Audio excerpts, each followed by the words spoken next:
Kelvin. Second straight game, you've held the Big 12 team to 20 or less first half. How much better has this team gotten at paying attention to those defensive, details and, Well, I honing don't in? think it's that as much as we just do what most good teams do. You know, you don't ever draw conclusions on teams early in the season, and if you do, make sure you put a comma. Don't put periods. Teams get better as the year goes on. Most good teams do. So we weren't capable of doing this in November. You know, our first game, I think, was against Lehigh. That was our guys, all our freshmen. Mercy's basically a freshman this year. Chase is a freshman. Kingston's a freshman. Chris is a freshman. And we got a lot of guys playing minutes for the first time in college. Two of them were in high school last year, so obviously early in the season we were kind of moving at a pace I anticipated. We just kind of get better as the year goes on. We've done that around here for a long time. Come over here to Joseph, please. Pass the mic. Thank you. Kelvin, speaking of a long time, this is the 11th straight year that your program's had at least 20 wins. When you look at the consistency, the level of winning and different players, what does that mean that you guys can continue to? That's not the goal, but just to be able to hit that mark as frequent as you guys have done. Yeah, I don't take it for granted, but I've been coaching a long time. I know how hard it is to win a game. It's very hard to win a game. One of the worst things you can do is be somewhere where your fans are arrogant, where the media is arrogant, and you don't give proper credit to the success the programs have. Because I've seen that happen in other places. I'm not talking about here, but that happens. Because teams, they become victims of their success. Because you no longer excite anybody for winning 20 games a year. Somebody was telling me what some of the scores were tonight. It just shows you how hard it is to win. College basketball is really difficult, especially when the league is so good. Central Florida is coming off an awesome win Saturday against Texas Tech. They beat Kansas. They've had some awesome wins this year. So, our program's always been built around our next game. We don't think like most people do when they talk about a stretch or this game or that game. Most important game for the season for us is our next one, and that happened to be Central Florida. So, winning 20 games a year, though, Joseph, I appreciate you bringing that up. What do you think it is about this place so that they, like you said, the fans and people that don't take it for granted, that they're able to enjoy it or at least recognize what? Because they were here when we started. People just caught on the last 2 or 3 years. They're not excited about that because they saw us go to the Final Four, or they saw us in the national championship game, or they've seen us win 2 straight Big 12 championships. So you're not going to get any credit for that. But we know how difficult that is, and it is very hard. If you don't believe me, check the teams that don't make the tournament this year. Making the tournament's hard. That's why our goal every year is, you got a lot of people that talk, but those people don't coach or play, so that's a pretty easy job to do. What's hard to do is what we're doing. But the winning games at this level, year in and year out. So whether we were playing South Florida or Tulsa or Tulane, any of those schools, we always had great respect for our next opponent. And we were able to take each game as they came and focus on that. When we first started doing this, there was only about 4 people in this room, maybe 3. Now look how many people. We didn't have a program. We didn't have anybody that would come to the games. We didn't have any media that even cared. There was no such thing as a podcast. There was no such thing as care. The apathy was real. You know, we didn't have we didn't have people that marketed our program. We didn't have any of that. But those people appreciated that first 21 season, though. They really appreciated that. There's probably not much appreciation anymore. Coach, only 5 turnovers this game. You know, how would you categorize from your perspective, you know, especially preparation throughout the week, how would you categorize how well your team is taking care of the ball and any improvement in that area that you see? Yeah, so there's 371 Division I schools. We're number 1 in the nation in that area. We average the fewest amount of turnovers per game. And most years, we're usually in the top 5. We don't turn that's a big emphasis from day one. Kalifa and Mercy. Kalifa's first year, Mercy's second. But if you go through our summer workouts, we have this thing on Thursdays called No Turnover Thursdays, where I give them 3 turnovers. You're allowed to make 3. Now, on the 4th one, I'm going to say something. Actually, I'm going to do something. Actually, you're going to do something. So they learn not to turn it over. But, you know, most high school kids think they can hit grand slams or 3-run homers or hit balls off the walls. One of the things that I've always tried to do is teach them difference in a simple play and a hard play. You know, so we used to have this analogy, and I'd have my video guy do this edit. And it was an edit of Tom Brady throwing 336 yards. And then there was an edit of Patrick Mahomes throwing 336 yards. Patrick Mahomes, of his 336 yards, he had 6 completions that traveled at least 35 yards in the air. Tom Brady's furthest pass was 4 yards. Swing pass, button hook, dump out here, wide receiver screen. He never threw it, but they were both 300 whatever yards. So we teach our guys that you don't have to thread needles. Kingston still does it. He winged one by your head today early, right? And I give Kingston 1. You know, that's 1. You know, you're not going to be perfect. But he didn't have a second one. So our guys just know how to hit singles. But we have a system that we play in. We have a way to play. You know, we don't show up and give them jerseys and tell them to go out and play. You know, our consistency has been with the system because, you know, kids come and go. You know, Kalifa wasn't here last year. LJ wasn't here. We were winning before LJ got here. We were winning before JoJo got here. So we've been winning a long time. But I've been proud of every team that we've had. Every group we've had has really balled in. And I can't give enough credit to our staff and how we focus on the way we want to win and the things that we want to be good at. You know, the thing you can't control is whether the ball goes in. You have no control of that, and neither do they. But the things that we can control, we're pretty good at. We're going to take questions for student athletes now. Chancellor, you got one here in front of us. Mercy, how would you describe what the process has been like for you, staying patient and earning an opportunity, and how has that made you a better player? Yeah, I just feel like just coming in every day with a mindset of just getting better.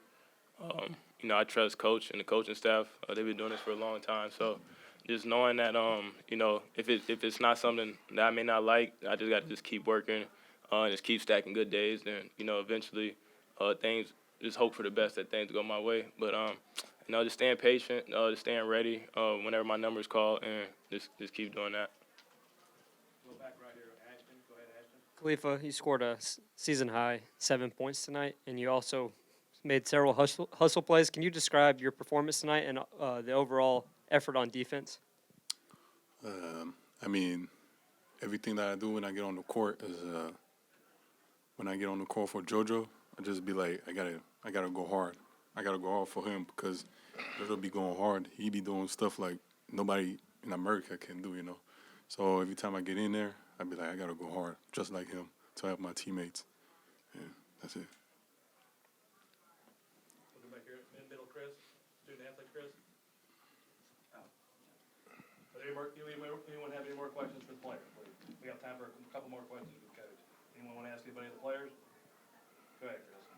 And Chris, you have one in the back? Okay, we'll go Chris in the back. You guys gonna leave if you want to? You wanna leave?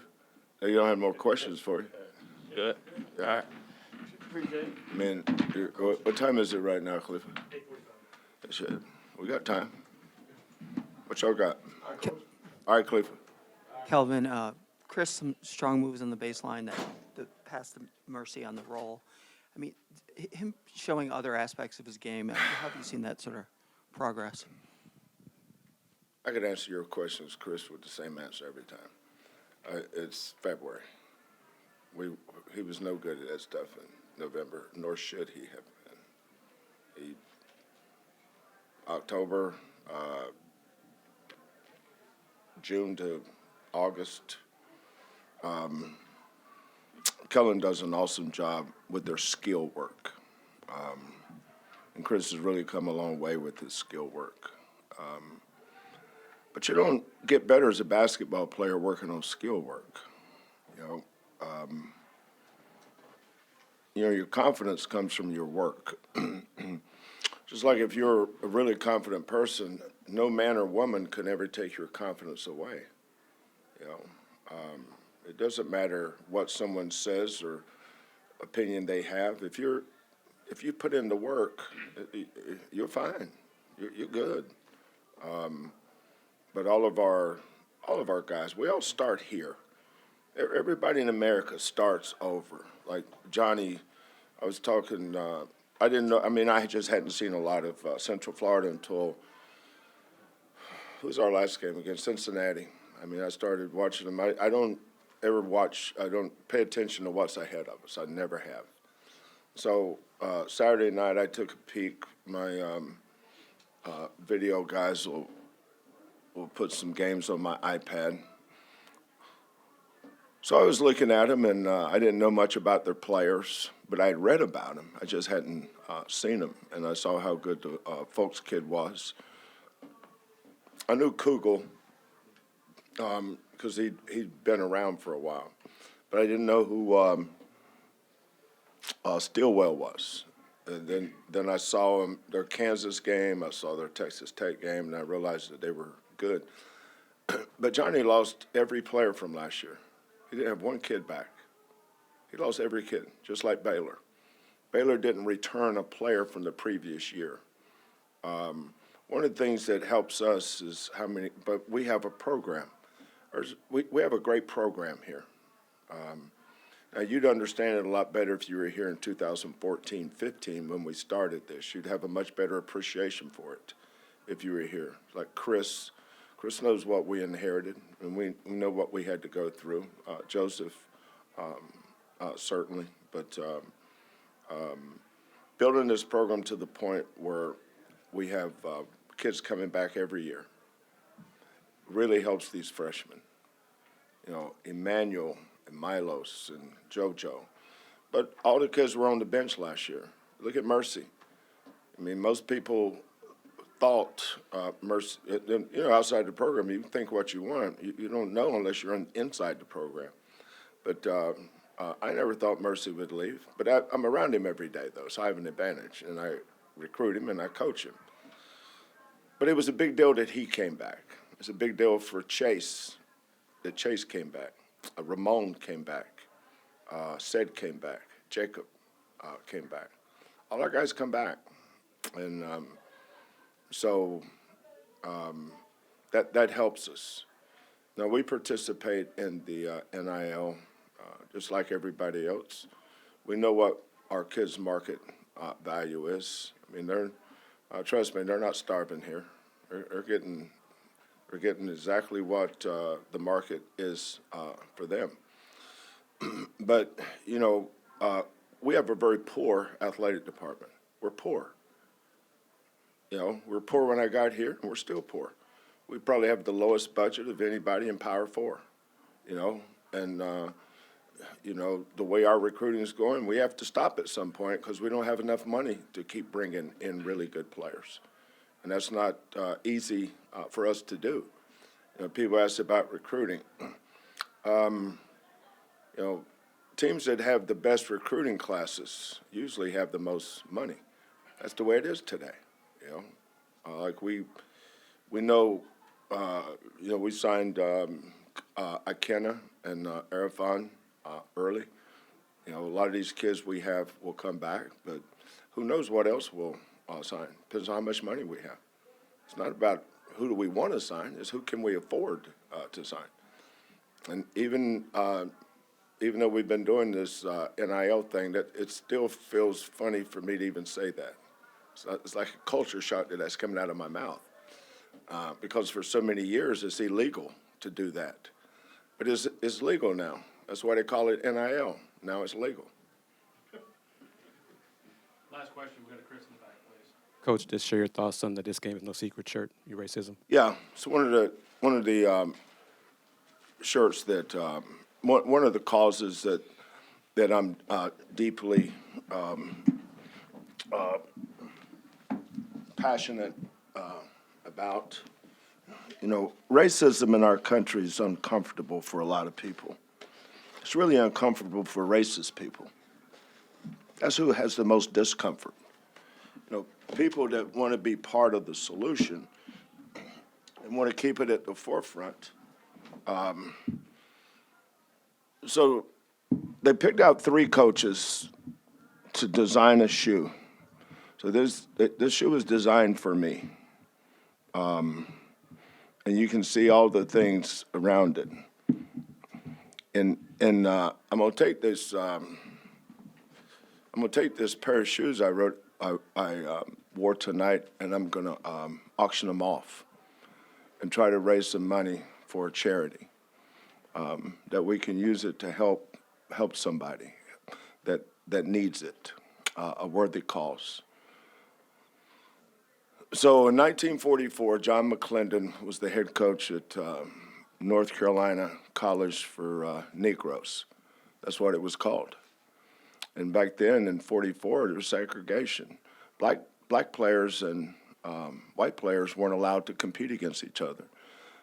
But he was beating everybody up pretty good that they were playing, and he thought he had a pretty good team. So he wanted to see how good they were. And so I've read about this, but I don't want to say, because I want to be accurate. But somehow the game came where North Carolina College for Negroes was playing Duke University. North Carolina Central is the name of the school now, and it's located in Durham, North Carolina. And Duke University is in Durham, North Carolina. So somehow the game was set up, and it had to be like on a morning, might have been a Saturday morning, when it would be kind of inconspicuous. And the game was set, and North Carolina College for Negroes won. And so that's where this game is no secret came from. That game was a secret. We don't have to have it be a secret anymore. And Coach McClendon went on to become one of the great coaches, not one of the great black coaches, one of the great coaches. He was one of the forerunners of the modern day fast break. Hall of Famer, coached at Tennessee State. I think at the time it was called Tennessee A&I.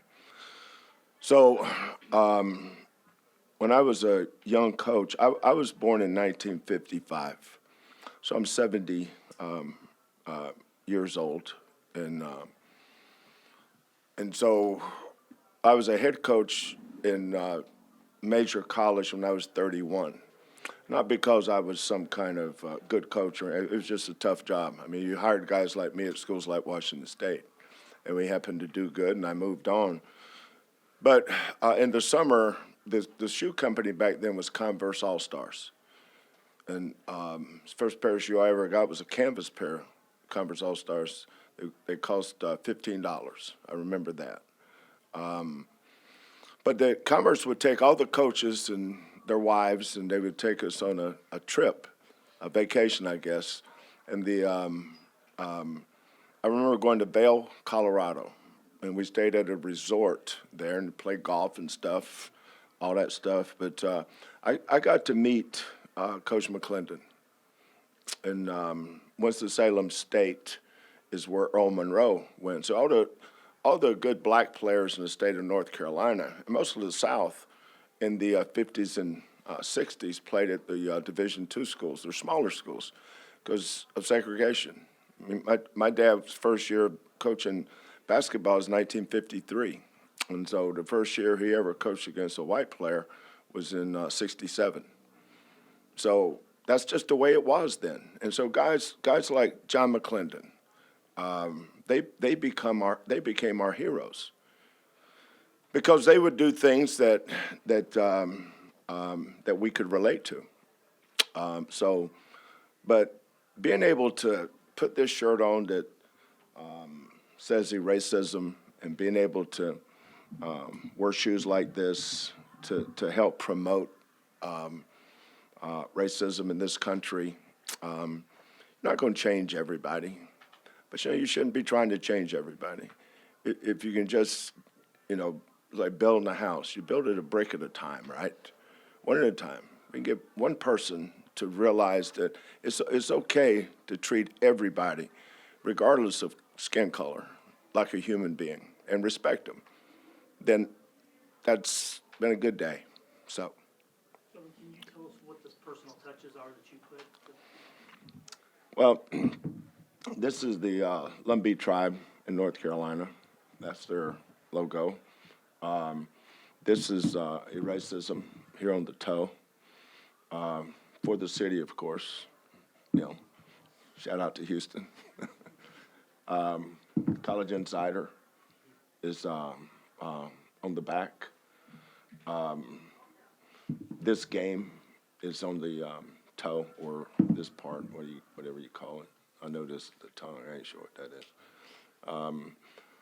And so I know Rob Jones, the head coach at Norfolk State, was one of the coaches that was asked. And I'm not sure who the other coach was, but there's only 3.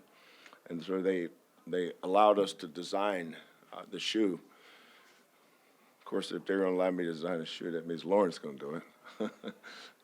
Tonight was the first time I saw it. She had it on my desk when I walked in when I was getting ready for the game. But it's good. It's good to bring causes up. We all have a cause. It's good to keep it in the forefront. Sometimes things change. Sometimes they don't. But that doesn't mean we can't be good people. It's nice to be important, but it's more important to be nice. My mother and father taught me that 70 years ago. Still true today. Thank you very much. Jordan.